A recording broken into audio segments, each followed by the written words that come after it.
E aí, gurizada, beleza? Eu ganhei esse livro faz um tempo na caixa postal, ele vai aparecer a caixa postal na tela e os bagulho tudo na tela, tá? Redes sociais, Instagram, Twitter, pra vocês seguirem. Que é esse livro aqui, ó. Oi, petitas, tudo bom? Tá pegando, meninos? Tudo bom? Tá focando, meninas? Tudo bom? Que é o livro Justiça, do Sander. Eu comecei a ler faz pouco tempo. Eu leio ele no busão. É um livro bastante importante que me incentivou a fazer o vídeo de hoje, né? A gente vai falar sobre justiça, lei e esses bagulho. Então solta a vinheta! A gente vai falar de lei e ordem. Daí tu bota a música, né?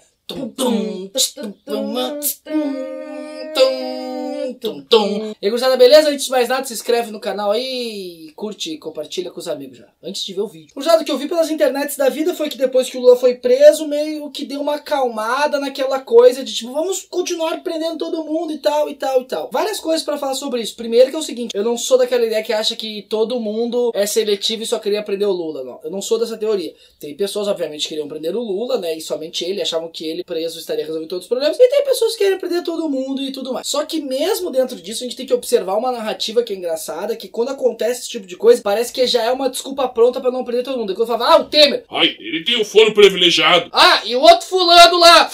Ah, ele tem o foro privilegiado. Como se o foro privilegiado fosse uma cartinha naqueles decks lá de Magic que te protegesse por 4 turnos. Tanto que até quando o Alckmin ficou sem foro privilegiado, circulando, o Alckmin sem foro privilegiado aí, quem sabe ele não é preso, manda pra Lava Jato lá de São Paulo. Acabou que ele conseguiu dar uma furada na brecha da lei e não deu nada em cima dele. Teria um quórum da população grande que gostaria de ver o Alckmin preso também e tal. Mas essa parte da estrutura, a gente tem que entender que é um poder, esse poder não fica vácuo, ele vai se rearticulando. Dentro dessas estruturas, a gente tem mídia, a gente tem uma série de outras coisas. Eu vi o Jornal Nacional, por exemplo, que nos 5 minutos ali o William Bonner falando que o Alckmin estava sem foro privilegiado. Poderia ter feito isso, por exemplo, né, para dar uma atencionada, mas não fez. Então acho que é uma rearticulação que está acontecendo ali nessa superestrutura, nessa parte dos políticos aí, trocando cadeirinhas, né, enfim, os sistemas se rearticulando. Mas o que é esse foro privilegiado? Foro privilegiado é uma prerrogativa lá que tem dentro da lei que é para determinados agentes públicos não serem processados por interesses políticos. Seria uma proteção desses agentes públicos para outros interesses políticos, para eles acabarem sendo julgados por um tribunal especial, tá? E o foro privilegiado ele vai se dividir em escala. Eu tenho a escala federal, julgado pelo STF, né? Da escala estadual, julgado pelo STJ,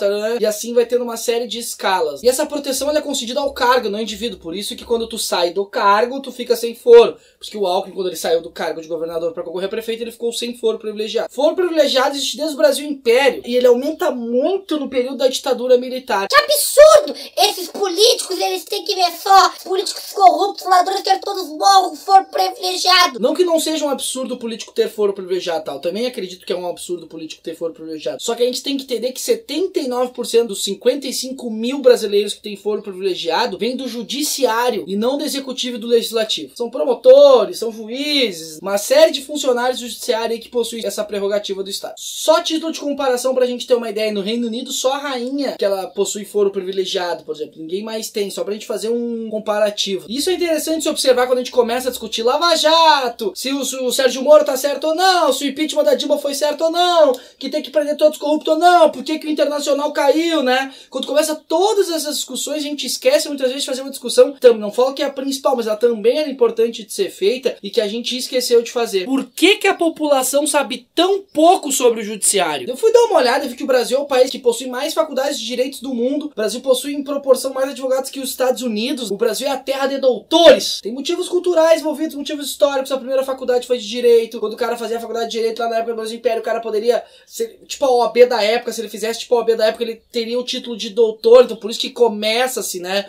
Doutor fulano de tal. E naquela época, onde ninguém tinha faculdade, o cara que era tratado de doutor. Começa toda essa coisa, essa diferença de status social e tal que o direito impôs na sociedade. Ai, ele é advogado, meu Deus do céu, ele é advogado. No Brasil ter faculdade é algo bem visto, já tem uma diferenciação social, então se é uma faculdade de direito, então nossa, é advogado. No Brasil sempre tentou se manter a legalidade das coisas, né? Como assim a legalidade das coisas? Na época da ditadura militar, quando aconteceu a ditadura militar, quando os caras deram o golpe militar, ele estava dentro da lei, o STF referendou lá aquela ideia que o presidente tinha saído do Brasil e tal, e o presidente não tinha saído do Brasil, né? Na época tinha papéis que diziam que as coisas eram legais, que estavam tudo sendo atuados dentro da lei. O impeachment da Dilma foi dentro da lei, né? Ela caiu naquela ideia das pedaladas, depois os caras mudaram a lei para que outras pessoas não caiam de novo. A prisão do Lula estava dentro da lei também. Tudo feito no Brasil é dentro da lei. Isso que é uma coisa louca de observar. Eu não concordo. Ok, todos esses exemplos que eu dei foi dentro da legalidade. E essa é uma das críticas que a gente tem que fazer. Como no Brasil, uma sociedade com tantas leis, com tantos advogados, com um judiciário gigantesco,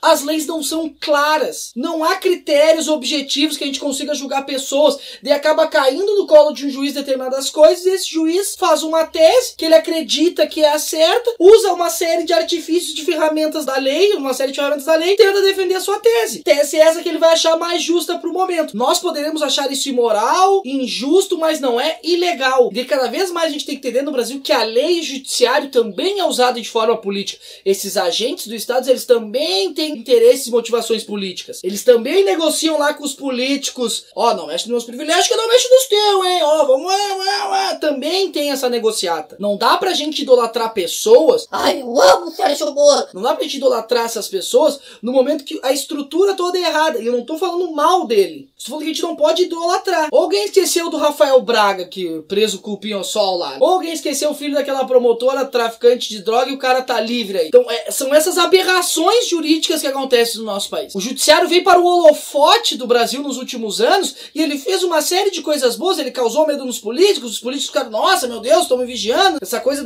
da corrupção talvez se reorganize, porque, né, não, corrupção não acaba. Ela tenta se reorganizar e ficar mais eficaz. Então ele consegue mexer com essa estrutura, só que ao mesmo tempo a gente tem que começar, a nossa população, a observar o judiciário e começar a cobrar também determinadas coisas deles. É um dos 3 poderes mais caros do Brasil, onde não é eleito, a gente não sabe quem são os juízes, as leis não são objetivas e acaba sendo tudo tese da cabeça de juiz. Então, no século XXI, nós ainda temos um feudo, só que é um feudo do judiciário, onde os caras controlam e, dentro das ambiguidades das leis, da ambiguidade das contradições do Brasil, os caras defendem os seus interesses também. A gente fala tanto dos políticos que às vezes a gente esquece deles, eles também fazem a mesma coisa. Teve um vídeo há muito tempo que eu fiz sobre a Venezuela, no qual eu falei que o Maduro tinha feito uma determinada série de coisas, de mudanças, e estava tudo dentro da lei. Eram mudanças muito horríveis para quem via de fora, mas estava tudo dentro da lei. Todo mundo... Que absurdo, nada a ver, numa ditadura não tem lei, nada a ver. Começa a se criticar e a gritar e tal, e estava tudo dentro da lei realmente na Venezuela. E olha que curioso, no Brasil também essas inúmeras coisas ambíguas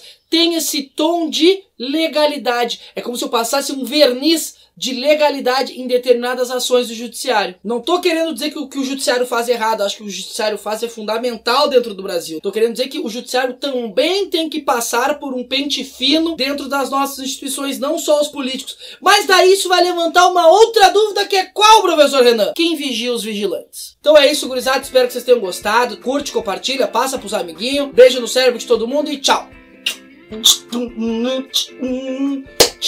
Você mete um fone, né?